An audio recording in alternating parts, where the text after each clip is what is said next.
Bonjour. Quelle mobilité à l'ère du numérique? Et si nous nous dirigions vers une extrême simplification pour les usagers et une très grande complexification pour les industries du transport? Aujourd'hui, 60 à 90% des flux sont réalisés en voitures individuelles, remplies en moyenne par 1,2 personnes. La voiture domine tous les modes. Le pétrole reste l'énergie des transports par sa formidable densité énergétique. Cette association automobile, privée, individuelle et pétrole a éliminé tous les concurrents, elle domine et pourrait continuer à dominer. Elle a permis le développement de tous les territoires, et ceci sans limite, et en retour, elle nous a rendus dépendants de ces techniques. Elle a également modifié les usages et toutes les contraintes ont été placées sur le véhicule pour résoudre les problèmes de pollution ou d'énergie. Et nous avons jusqu'à présent trouvé des solutions uniquement sur les véhicules par des progrès techniques. Est-ce que l'on peut également réfléchir à des évolutions en matière d'usage en parallèle des progrès technologiques? Ainsi, par exemple, passer de 1,2 à 2 personnes en moyenne par voiture représente l'équivalent de 20 ans de progrès techniques et 40 ans si l'on considère le temps que vont mettre ces progrès techniques pour pénétrer dans le parc automobile compte tenu de son renouvellement. Est-ce que nous pouvons réfléchir à cette option ou avons-nous les moyens de ne pas y réfléchir? Comment faire également pour que cette recherche, ce champ de recherche, passé de 1,2 à 2, soit aussi noble que concevoir et designer un véhicule de 2 litres au 100. Dès lors, il nous faut considérer les usages, les comportements, les changements de comportement comme notre nouveau terrain de jeu et se centrer sur l'humain. Et nous devons, dès le départ, porter notre regard sur l'ensemble du système de transport. Cette diapositive représente à l'échelle de la planète les différents flux maritimes, terrestres et aériens du système de transport. Nous sommes déjà aujourd'hui en train d'intégrer au niveau mondial tous ces composants dans un système global et cette intégration a lieu notamment grâce au numérique. Ce numérique peut aussi nous permettre d'aller encore plus loin dans l'optimisation des ressources et dans l'optimisation de nos déplacements. Mais à l'inverse, en intégrant de plus en plus de numérique, nous devons maintenant penser comme les industries du numérique, flux, traces, changements permanents. En effet, en quelques années, les acteurs du numérique ont déjà bouleversé de nombreux domaines, médias, livres, musique, banque, voyages, et ce n'est qu'un début. Les techniques numériques progressent en effet à un rythme inédit.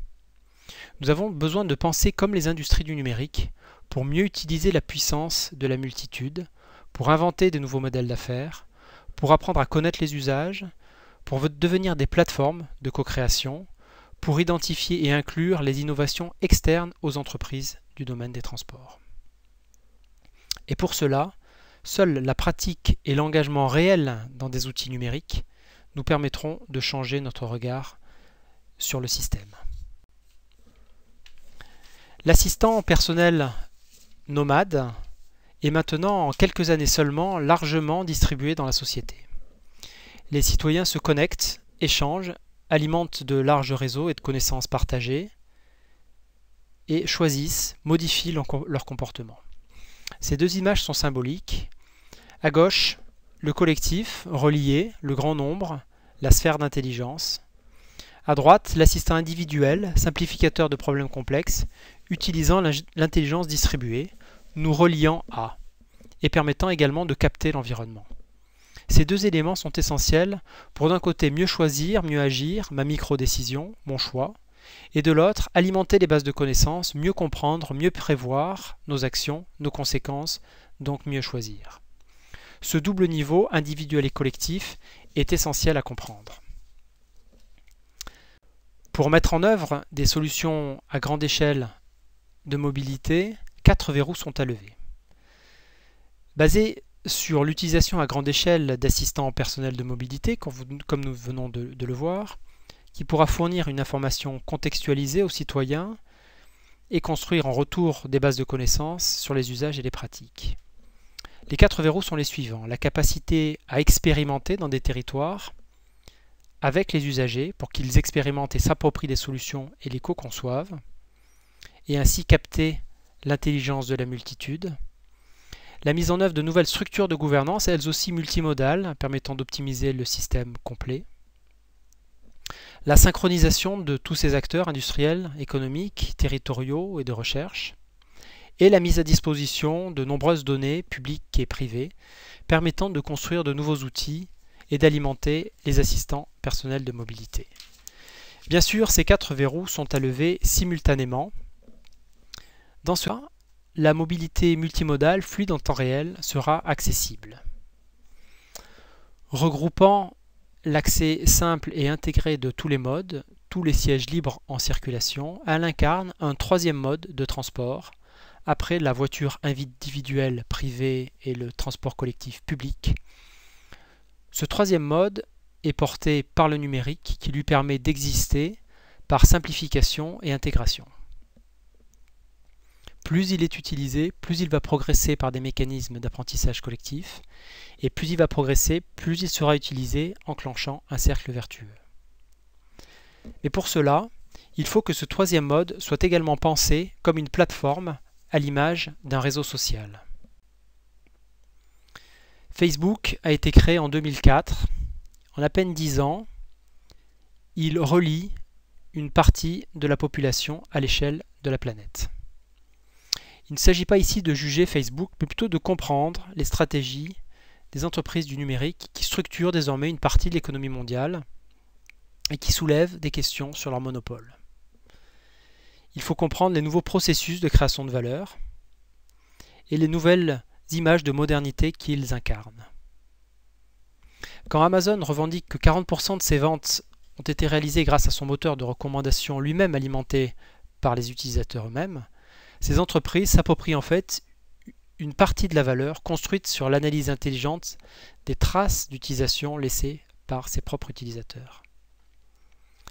Comme elle est extérieure, les organisations actuelles du transport ne sont pas capables de capter la puissance créée par ces utilisateurs. Parce qu'elles doivent apprendre à capter cette puissance, les organisations vont devoir apprendre à concevoir de nouvelles stratégies et en assumer les conséquences. Quelques points clés. Être conçu dès le départ avec une visée mondiale. Devenir une plateforme ouverte, même aux concurrents, pour permettre le développement d'applications, donc de services de mobilité. Penser expérience utilisateur et rituel par le design. Capter la valeur créée par la multitude. Et pour cela, exploiter au mieux les données. La donnée est donc le nouveau carburant. À gauche, la carte classique, minérale, immobile. C'est pourtant celle-là qui est utilisée pour penser les transports aujourd'hui, pour choisir et positionner l'une de bus ou l'implantation d'une station. À droite, la carte représentant l'activité numérique des utilisateurs sur le même territoire. C'est celle du vivant, du mobile. La minute d'après, elle aura changé. Seul le numérique nous permet d'accéder à ce niveau de connaissance du vivant et des usages. La donnée produite devient l'énergie permettant d'alimenter les moteurs d'apprentissage, fournissant des informations aux assistants numériques. Elle nous permet alors de comprendre les usages et de proposer les meilleurs services ou produits en fonction des contextes qui produiront à leur tour des données. Ces deux schémas résument ce discours. D'un côté, la simplification pour l'usager et de l'autre côté, complexification pour les acteurs industriels. D'un côté, le citoyen va utiliser et partager de plus en plus par le numérique pour solutionner ces problèmes de mobilité. Les connaissances collectives progressent au centre. Les moteurs d'apprentissage permettent de comprendre, de prévoir, de mieux choisir et de guider. Des outils d'aide au choix et des incitatifs au changement se créent, pour la plupart non basés sur des monnaies rares. Les expériences de mobilité sont partagées, renforçant cette boucle de progrès collectif et individuel. Plus cette boucle tourne, plus nos connaissances progressent, plus nos expériences sont inédites et performantes, et plus nos usages se simplifient. plus l'usage prime sur l'achat, nous nous dirigeons vers l'économie de l'expérience. De l'autre côté, l'intégration du numérique dans le véhicule lui apporte de la plasticité dans les usages. Plus de partage, plus d'efficacité. Plus le numérique pénètre, plus l'offre servicielle se complexifie pour s'adapter à tous les contextes, tous les usages, et plus le design des véhicules va se modifier. Plus léger, plus efficient, basé sur l'économie circulaire et l'économie de la fonctionnalité. La chimère et le cybercar, objet d'une complexité inédite, simplifiant totalement nos déplacements. Est-ce que les structures, collectivités, entreprises, qui portent ces innovations, se sont vraiment réinterrogées pour les industrialiser en masse, pour devenir des plateformes de synchronisation multidomaines, pour mettre en œuvre des Living Labs, pour mettre en œuvre des plateformes d'expérience multimodale portées par l'assistant personnel de mobilité, permettant de simplifier pour les usages et de complexifier le design des solutions de transport. Est-ce qu'elles mettent en œuvre des solutions pour connaître, comprendre les mobilités réelles et les partager en utilisant le potentiel offert par le numérique et les données? Est-ce qu'elles incitent et proposent des changements de comportement basés sur des gains individuels et collectifs? Est-ce qu'elles co-conçoivent des outils d'aide au changement, des incitatifs et vraisemblablement de nouvelles monnaies? Ces innovations imposent également des changements d'organisation. Il faut être plus agile pour devenir une plateforme ouverte de co-création. Et de tels changements, de telles dynamiques dépassent la technique. Elles touchent nos représentations et nos imaginaires et nos organisations. Je vous remercie.